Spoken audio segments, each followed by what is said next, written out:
Hello అండి, నమస్తే. Welcome back to our channel STR gallery. ఈ రోజు వీడియోలో టమాటా పచ్చడి ఈజీగా ఎలా ప్రిపేర్ చేసుకోవాలో చూపించబోతున్నాను.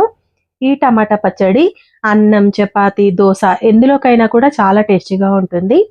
మరి ఎలా ప్రిపేర్ చేసుకోవాలో చూద్దామా? ముందుగా స్టవ్ ఆన్ చేసి ప్యాన్ పెట్టుకొని అందులో 1.5 టేబుల్ స్పూన్ ఆయిల్ వేసుకొని ఆయిల్ హీట్ అయ్యాక 2 టేబుల్ స్పూన్ల పల్లీలను వేయించుకోవాలి. ఇప్పుడు ఇందులోనే 10 నుండి 12 పచ్చిమిర్చిని తీసుకొని ఇందులో యాడ్ చేసుకోవాలి.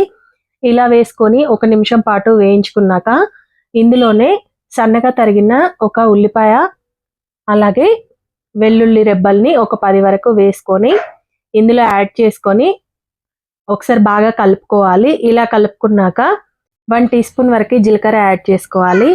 జీలకర్ర వేసి ఒకసారి బాగా కలుపుకొని మనం ముందుగా కట్ చేసుకున్న టమాటా ముక్కల్ని ఇందులో యాడ్ చేసుకోవాలి. నేనైతే 350 గ్రామ్స్ టమాటాలను తీసుకున్నానండి. ఇలా యాడ్ చేసుకున్నాక ఒకసారి బాగా కలుపుకోవాలి. ఇలా కలుపుకొని రుచికి సరిపడా ఉప్పు వేసుకోవాలండి. ఒకవేళ కావాలంటే ఇందులో చిన్న ఉసిరికాయ సైజ్ అంతా చింతపండును కూడా యాడ్ చేసుకోవచ్చు. అలాగే పల్లీలకు బదులు నువ్వులు కూడా వేసుకోవచ్చు. ఇప్పుడు ఉప్పు వేసాం కదా, ఒకసారి బాగా కలుపుకొని మూత పెట్టి ఒక 5 నిమిషాల పాటు లో టు మీడియం ఫ్లేమ్లో కుక్ చేసుకోవాలండి. టమాటాలు అనేవి సాఫ్ట్గా అయిపోవాలి. ఇప్పుడు 5 మినిట్స్ తర్వాత చూసారా, మంచిగా సాఫ్ట్గా అయిపోయాయి. ఇందులో వాటర్ అనేది ఉండకూడదు. మంచిగా డ్రైగా అయిపోయే వరకు ఉడికించుకొని ఫైనల్గా ఇందులో కొద్దిగా కొత్తిమీర వేసి 1 నిమిషం పాటు కలుపుకున్నాక స్టవ్ ఆఫ్ చేసి చల్లారనివ్వాలండి.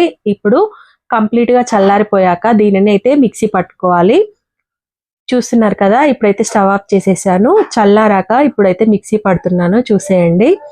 ఇప్పుడు చూస్తున్నారు కదా, మనకైతే టమాటా పచ్చడి అనేది రెడీ అయిపోయిందండి. ఇలా ఒకవేళ కావాలనుకుంటే దీన్ని మనం తాలింపు కూడా పెట్టుకోవచ్చు, కానీ నేను ఎప్పుడు తాలింపు పెట్టనండి.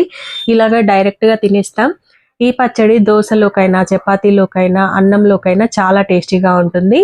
ఇలా ఒకసారి ఖచ్చితంగా ట్రై చేయండి. వీడియో నచ్చితే లైక్ చేయండి. Thanks for watching.